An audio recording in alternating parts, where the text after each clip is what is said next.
首先呢，就炒香咗啲芝麻先，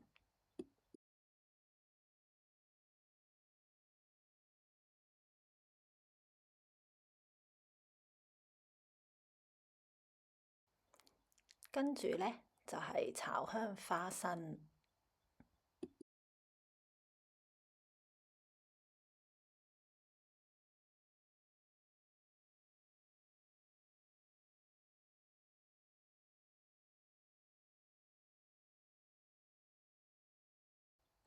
花生炒好，攤凍咗之後呢，就去咗啲花生衣，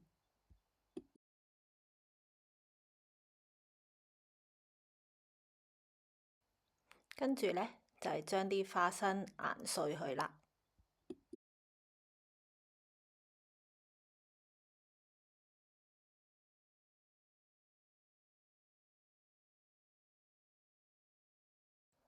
碎咗嘅花生呢，就加入糖啦，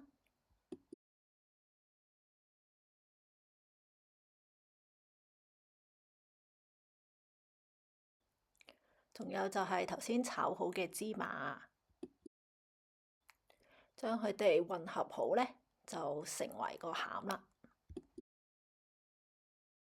跟住就係做個皮啦，咁就用130g 嘅低筋麵粉同埋50g 嘅無鹽牛油，咁用手搓成碎狀。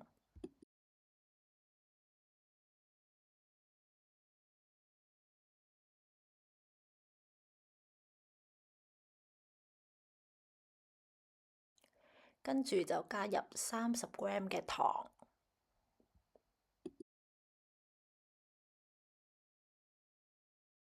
同埋加入一隻雞蛋，將佢哋呢搓成團。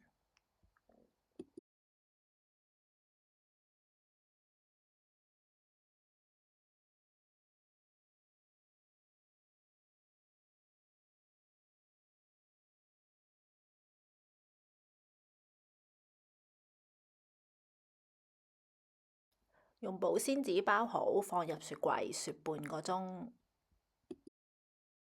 跟住雪好啦，咁就攞出嚟，將佢研平去啦，做塊狀。跟住呢，就用一個大約6cm 嘅圓模，或者用杯啦，就印出圓形。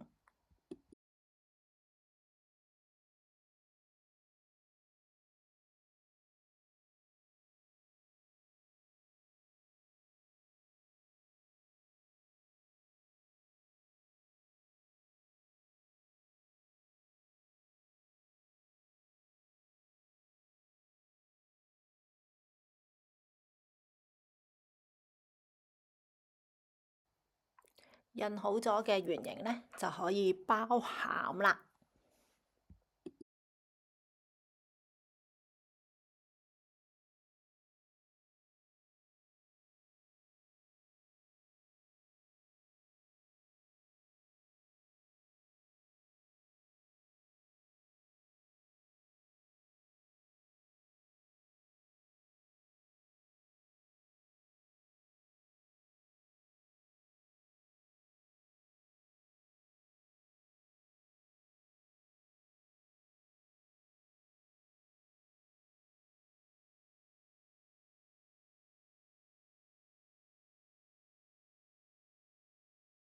包好晒啦，就可以放入預先預熱好170度嘅焗爐裏邊焗18分鐘，